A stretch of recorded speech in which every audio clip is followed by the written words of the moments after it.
I mean, I know that sounds pitiful to be that clueless. I don't think so. The world is so busy nowadays. Yeah. I think all of us are living in this sort of timelessness, especially, I mean, because if we have to look at the timeline recently, there's the pandemic, there's war, there is nature going AWOL over here in Turkey and destroying some Syria. How and terrible. Yeah. It's such a time of discord, this disaster. And I think all of us are kind of living in chaos. But you especially, because you have so many engagements and you're flying all over the world, you get to see a lot of the world. So I want to ask you, how does this crisis, this ongoing crisis, how does it influence cultural events? All of it. How does this interesting time that we're living in is affecting people and culture and art around the world, in your opinion, in your experience? I mean, in my experience, I worked a lot during the pandemic. I don't know if it was intentional, which wouldn't surprise me, but I think they succeeded, whoever they are, in making travel a kind of complete misery. Yeah. Possibly by a series of idiotic decisions, which governments all over the world are fairly famous for.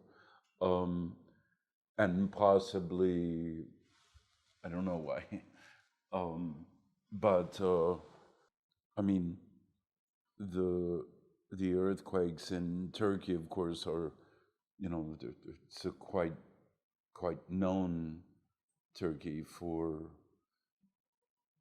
earthquakes, and parts of Syria, Iran, Afghanistan, etc. They lie on some very difficult faults and etc.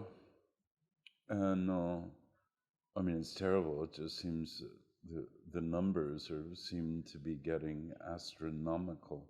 Yeah.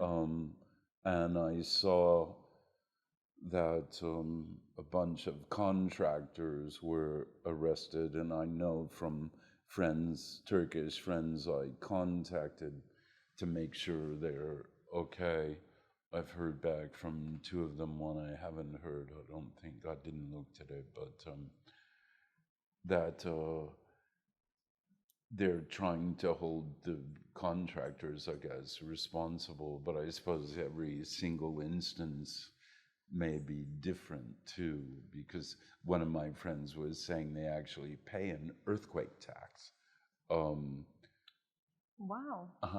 Right. I guess to assure that the buildings are built properly and they're maybe earthquake proof, which it seems they can do in Japan, or at least earthquake resistant or something. I don't know the ins and outs of the law, just based on what a friend said, but not a great time, and not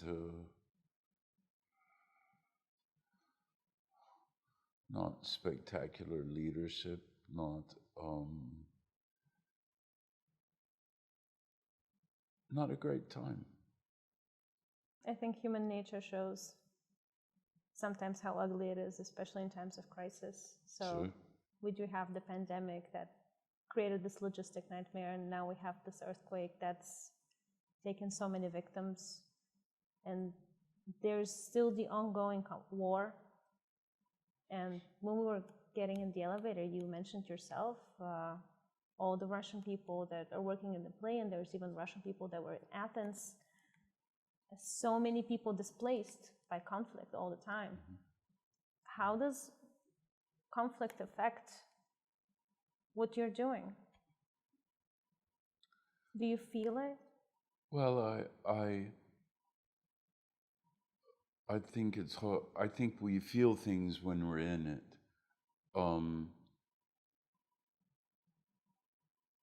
I think it's been great stress on my colleagues, many of whom are Russian, in other projects too. Yeah. I don't have so much Ukrainian colleagues. I've performed in Kiev, and but most all of my Russian colleagues either already lived in the West for the most part for if not decades, for many, many years. But now there's a whole other exodus, which I think is very sad for Russia. There's quite a brain drain, I think, at least culturally and in terms of talent. I mean, I was at a birthday party yesterday for a Russian woman I know, reticent to say really people's names. The whole room had emigrated, and there were great composers there, great actors, critics, fashion designers, intellos, I mean, on and on and on. And they'll have to make their ways somewhere else where perhaps they don't speak the language and they have no roots there, and But maybe this will be enriching. And maybe it will, because Ukrainians are having to go everywhere. Absolutely. To get away. It's a different heritage that creates the work that these people end up putting out. Sure, of course. Because you're Croatian by heritage, right? Half. Oh, yeah. Half.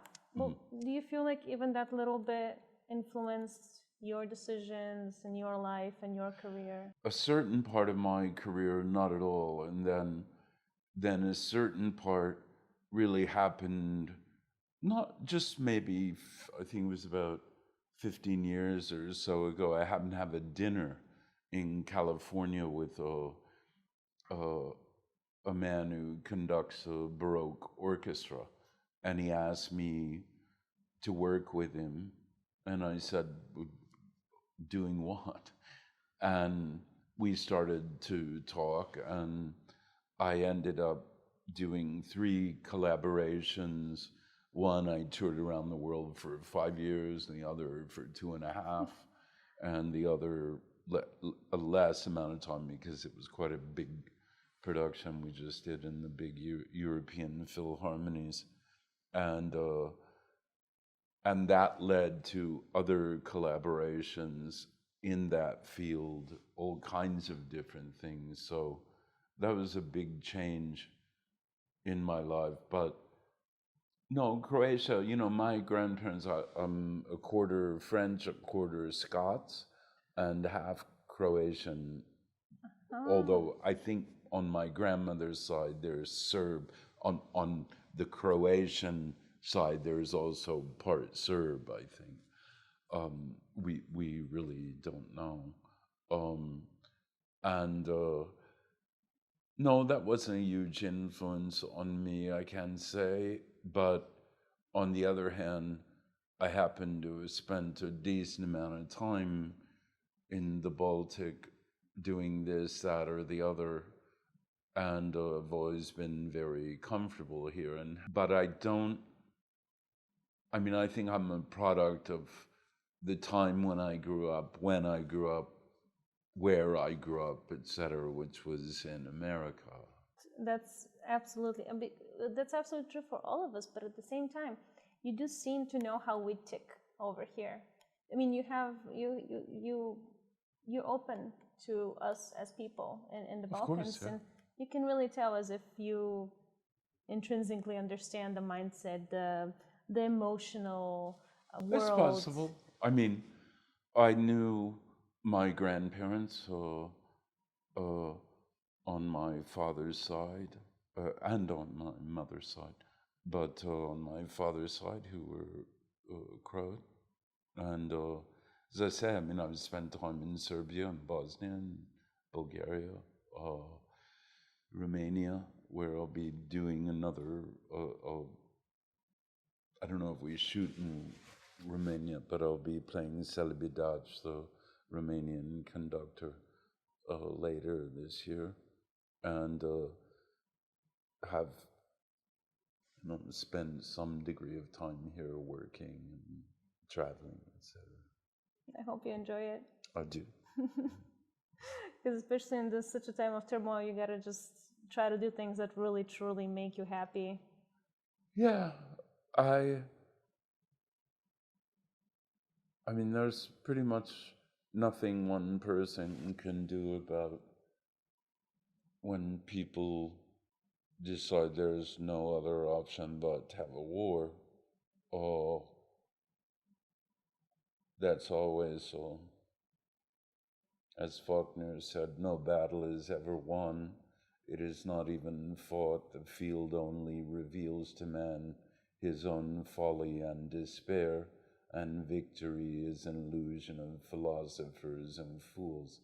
I mean, that's my feeling about war, kind of wherever it is. It just seems such a